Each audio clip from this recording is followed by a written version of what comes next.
तो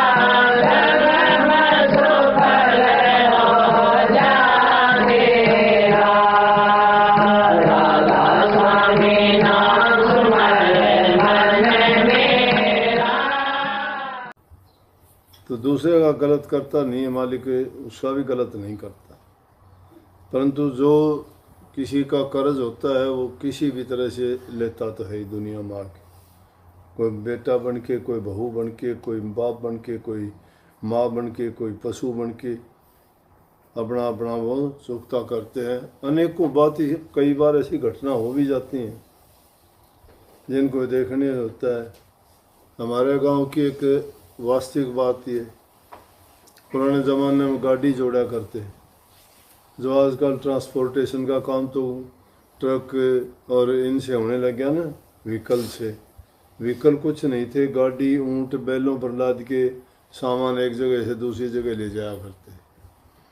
तो गाड़ी 3-3 4-4 गाड़ी चलाया करती है। अकेले आदमी होते तो उन्हें लूट भी लिया करते, कोई नाज लेके जाता, कोई दूसरी चीज़ खान पीन की ऐसी।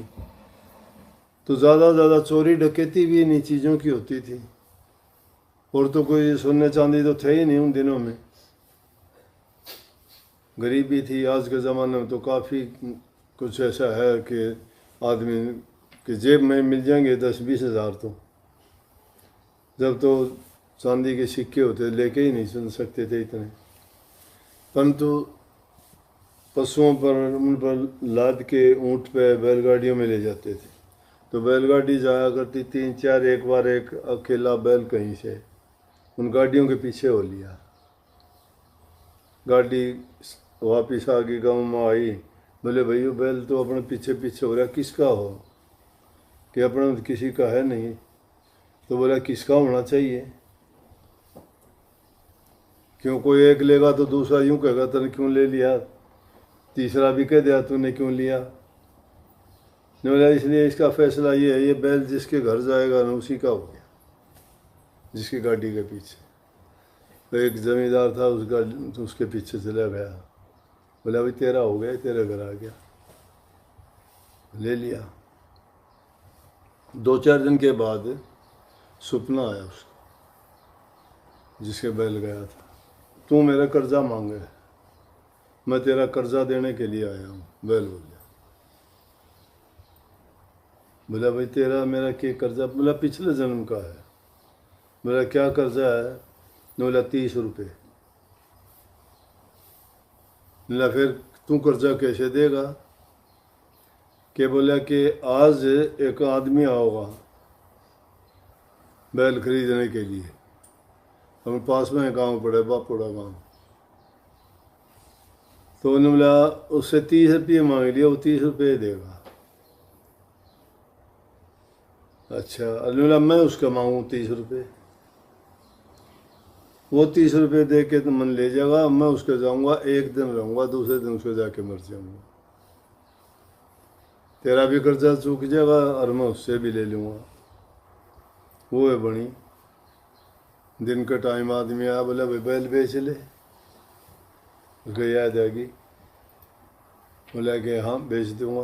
बोला बोल कितने पैसे? बोला 30 रुपये। बोला ये यूँ भी नहीं कही कि ना, 30 रुपये दे के ले गया। बोला बैल तेरे घर में मरेगा जाके। बोला बैल से ज़्यादा पैसे करीब तू आ गया लालच में, तू देना नहीं चाहता। बोला बात मैं सच्ची बताऊँ, ये बैल तेरा जाके मरेगा। बोला तेरे को क्या पता? नीलेश बैल ने बताई थी मेरे से कि मैं इसके 30 रुपये मांगू सूँ, उसके आज खरीदना होगा, तूने खरीद लिया, तेरे बैल जाके मरेगा। बोला मेरा मरेगा, तेरा को नहीं मरेगा। वो ही बनी। वो लेके गया, उस दिन तो शाम ने ठीक ठाक चर पी के बैठ गया, रात को मरा पाया। बोलो, तो काफ़ी ऐसी घटना जो इन बातों को साबित कर देती हैं। उनसे यूँ ये बात प्रमाणित हो जाती है कि हाँ, ये लेन देन का व्यवहार की जो बात है वो संसार में झूठी को नहीं सच्ची है। और भी काफ़ी बात इसी वजह हैं। एक बार की बात है कि 2 व्यापार करने चले गए, दूसरे देश में, बड़ा पैसा कमाया दोनों ने। वापिस जब आने लगे तो सराय में रुके। उन दिनों में रुकने के ये हुआ, अगर दी सराय बोले, अगर दे आजकल तो होटल ये हो गए। तो जिस सराय में रुके दोनों, बोला भाई मैं खान पीन का सामान मेरा लिया बाज़ार से, इतना मैं और तैयारी करूँ। वो तो तैयारी करने लग गया और बाज़ार से जो लाया था उसने जहर मिला लिया। जहर मिला, वो सारा मर गया जहर खा के।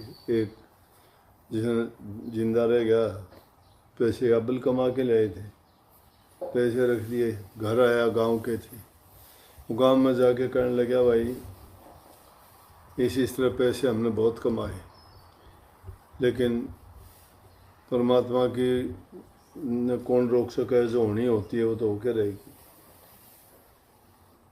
बोला उसके इतने पैसे हैं, थोड़े बहुत सारे रख गया खुद, उस लालच में तो उसने काम करा।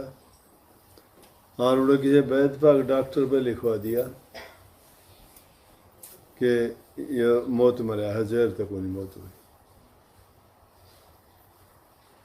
उन घर वाले ने जज की बोले, ओ लोगों ने बहुत कही, देखो भाई कितना ईमानदार आदमी है, उसके पैसे इसने दे दिए, नहीं तो कह दिया कि मन ने के बेरा ये इनकार भी कर सके था। मतलब ईमानदार बन गया दुनिया की नज़रों में, उसके पैसे भी रख गया। परंतु अपनी चालाकी हम करते हैं, खुदा के दरबार में तो लेख सब के लिखे जा हैं। एक छिन भी नहीं लगती, जो इंसान जैसा कर्म करे वैसा है उसी टाइम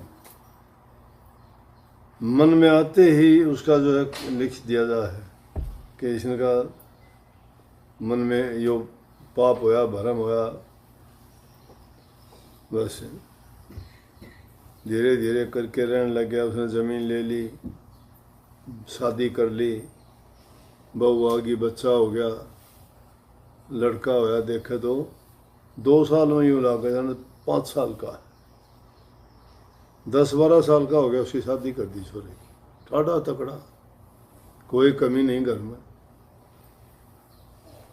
ब्याह हो गया छोरे का। ब्याह होने के बाद में उससे कोई ऐसा रोग लग गया, बीमार हो गया। ले जा डॉक्टरों के पास, हकीमों के पास, वैद्यों के पास, काम धंधा छूट गया सारा। किधर दवाइयों के पैसे लगे, आन जान के लागे, खान पीन के लागे, कितना भी हो। कुएं का पानी भी ख़त्म हो जाए, आदमी अगर कुछ कमा के नहीं डालेगा, खाना शुरू कर दे तो समुद्र भी ख़त्म हो जाए। उसका कमाना बंद हो गया, और जो किमिथाद हो रहा है वो धीरे धीरे करके दवाइयाँ में, लड़के की संभाल में, उनके खान पान में सारा खर्च हो गया। और जो कोई प्रॉपर्टी खरीदी थी वह भी बिक गई। आखिर में छोरे के ऐसा देर हो लग गया, कोई दवाई कौन लग गया। परेशान बहू बैठी बीमार, इसी हालत में सीरियस हो गया। तो एक दिन उसका बाप उसके पास में बैठा, वो और बैठ के मैंने बोला, बेटा मेरा सह कोई आराम, थोड़ा बहुत आराम से कि नहीं। तो जो खाट पर लेटा पड़ा था, या तो एकदम बिजली की तरह से खड़ा हुआ है। बोला दुष्ट बने बेटा भी कहे तो। बोला बेटा ल्यों क्यों कर, तुम बेटा तो सही मेरा, पाला पोछा जाम्या। बोला बेटा कोनी में तेरा वो है दोस्त हूँ जिसने तंजेर दे के मारा था। बेटा कहने का अधिकार कहाँ है तेरा, तने मेरे साथ क्या कराया, तो ईमानदार भला इंसान बन गया। तने जो मेरे वैसे मांग के ले लेता तो अच्छा था, पाप भी क्यों कर था। अब देख तेरी आँखें आगे सब बर्बाद हो गया कि नहीं, बर्बाद हो गया। बोला फिर एक बात तो बता दे बेटा, कि मैं तो ये कर्म कराया था, पाप कराया था, ये बिरानी जाई या लड़की से तेरे साथ शादी करी, इसने क्या पाप कराया था। बोला ये डॉक्टर है, ये वो डॉक्टर है जिसने गलत रिपोर्ट लिखी थी। आने वाला तेरा सब किम बर्बाद हो लिया न देख ले। बोले आने वाला मरूंगा हम बस में कौन जा। सारी साध संगत ने हाथ जो